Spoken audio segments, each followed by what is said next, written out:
누가복음 8장. 그 후에 예수님은 여러 도시와 마을을 다니시며 하나님의 나라를 선포하시고 기쁜 소식을 전하셨는데 12제자도 동행하였다. 또 악한 귀신들과 여러 가지 병에서 고침을 받은 여자들도 예수님과 동행하였다. 그들 중에는 7귀신이 나간 막달라 마리아, 헤롯 왕의 재산관리인 구사의 아내 요한나, 수산나, 그 밖에 다른 여자들도 여럿 있었다. 그들은 자기들의 재산을 바쳐 예수님의 이름을 도왔다.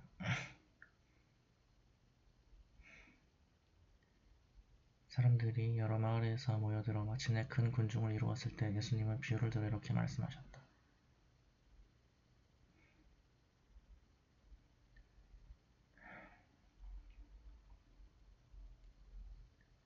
한 농부가 들에 나가 씨를 뿌렸다. 그런데 어떤 씨는 길가에 떨어져서 발에 밟히고 새들이 와서 먹어버렸다. 그리고 어떤 씨는 돌밭에 떨어져서 싹이 나왔으나 물기가 없어 말라버렸다.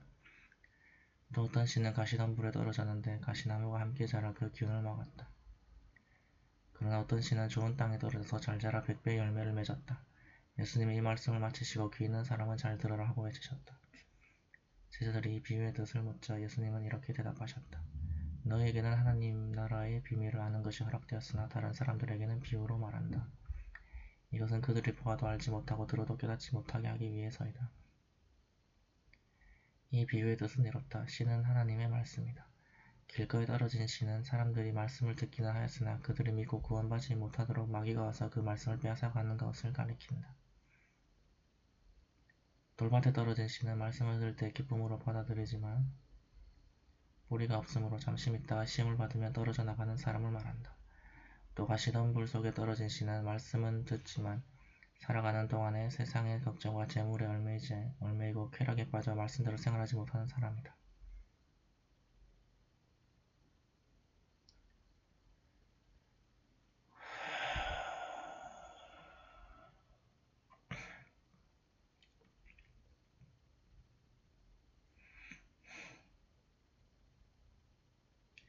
그러나 좋은 땅에 뿌려진 씨는 바르고 착한 마음으로 말씀을 듣고 그 말씀을 잘 간직하여 인내로 열매를 맺는 사람을 가리킨다. 등불을 켜서 그릇으로 덮어두거나 침대 아래 둘 사람은 아무도 없다. 오히려 그것을 등잔대 위에 올려놓아 들어오는 사람이 그 빛을 볼 수 있도록 하지 않겠느냐. 감추어진 것은 나타나기 마련이고 비밀은 알려지고 드러나기 마련이다. 그러므로 너희는 내 말을 귀담아 들어라. 누구든지 가진 사람은 더 받을 것이고 갖지 못한 사람은 가졌다고 여기는 것마저 빼앗길 것이다.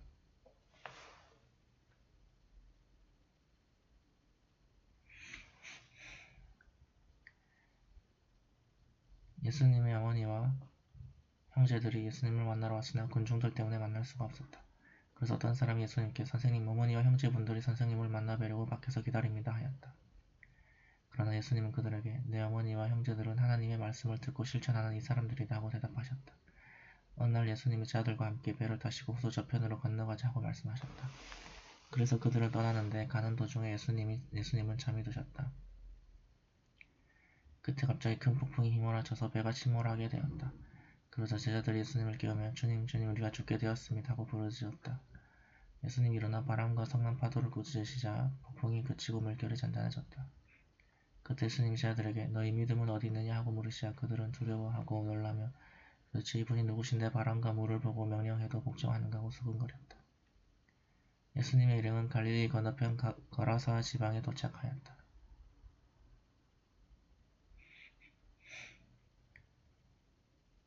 예수님은 육지에 내리셨을 때 그 도시에 사는 귀신 들린 어떤 사람과 마주치게 되었다. 그는 오랫동안 옷을 입지도 않았고 집을 뛰쳐나와 공동묘지에서 살았다. 그가 예수님을 보자 소리 지르며 예수님 발 앞에 엎드려 가장 높으신 하나님의 아들 예수님, 내가 당신과 무슨 상관이 있습니까? 부탁드립니다. 제발 나를 괴롭히지 마십시오 하고 외쳤다. 그것은 예수님이 더러운 귀신에게 그 사람에게서 나가라고 명령하셨기 때문이었다. 귀신이 자주 그를 사로잡기 때문에 쇠사슬과 쇠고랑으로 그를 묶고 지키는데도 그는 그 모든 것을 끊고 귀신에게 몰려 광야로 뛰쳐나가곤 하였다. 예수님은 그에게 네 이름이 무엇이냐 하고 물으시자 그는 군대입니다 하고 대답하였다. 이것은 그에게 많은 귀신이 들어가 있었기 때문이었다. 그리고 귀신들은 예수님께 제발 무적행으로 들어가라는 명령만은 하지 말아달라고 간청하였다. 마침 그곳 산에는 많은 돼지떼가 풀을 먹고 있었다. 귀신들은 돼지떼 속에라도 들어가게 해달라고 간청하였다.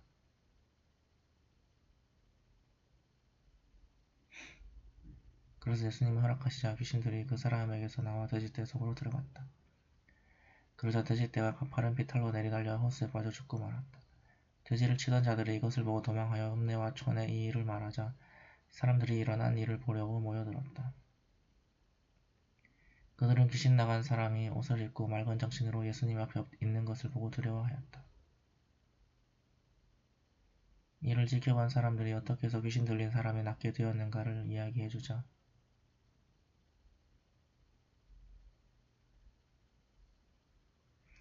거라사 지방 사람들은 크게 두려워하며 예수님께 그 지방을 떠나달라고 간청하였다. 그래서 예수님은 되돌아가려고 배를 타셨다. 그때 귀신 나간 사람이 함께 가게 해달라고 간청하였으나 예수님은 그를 돌려보내시며 집으로 돌아가 하나님께서 너에게 행하신 큰 일을 이야기해 주어라 하고 말씀하셨다. 그래서 그는 곧 가서 예수님이 자기에게 행하신 큰 일을 온 마을에 알렸다. 예수님이 돌아오시자 기다리고 있던 사람들이 영접하였다. 그때 야이로라는 회당장이 와서 예수님의 발 앞에 엎드려 자기 집에 와주시기를 간청하였다. 이것은 12살쯤 되는 그의 외딸이 죽어가고 있었기 때문이었다. 그래서 예수님이 가시는데 군중들이 마구 밀쳤다.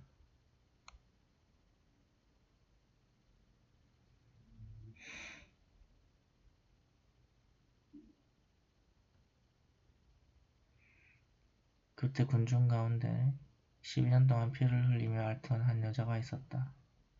그녀는 여러 의사들을 찾아다니며 치유하느라고 자기 재산을 다 허비하였으나 그녀를 고칠 수 있는 사람은 아무도 없었다.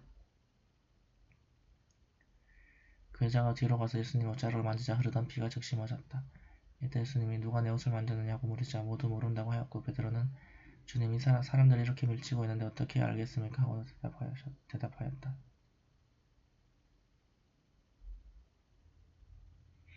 그러나 예수님은 내게서 능력이 나갔으니 나에게 손을 댄 사람이 있다 하고 말씀하셨다. 그 여자는 더 숨길 수 없게 된 것을 알고 떨며 예수님 앞에 나와 엎드렸다. 그러고서 그녀는 예수님을 만진 이유와 어떻게 해서 즉시 낫게 되었는가를 모든 사람 앞에서 말하였다. 그러자 예수님은 그 여자에게 따라 네 믿음이 너를 낫게 하였다. 이제 평안히 돌아가거라 하고 말씀하셨다. 예수님이 아직 말씀하고 계실 때 회당장의 집에서 사람이 와서 따님이 죽었습니다. 이제 선생님을 더 괴롭히지 마십시오 하였다.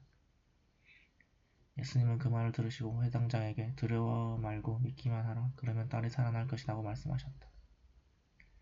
예수님은 그 집에 도착하셨을 때 베드로와 요한과 야고보와 소녀의 부모 외에는 아무도 집안에 들어오지 못하게 하셨다. 사람들은 모두 소녀의 죽음을 슬퍼하며 울고 있었다. 그때 예수님이 울지 말아라. 소녀는 죽은 것이 아니라 자고 있다고 말씀하시자 사람들은 소녀가 이미 죽은 것을 알고 있기 때문에 예수님을 비웃었다. 그러나 예수님은 그녀의 손을 잡고 소녀야 일어나거라 하고 외치셨다.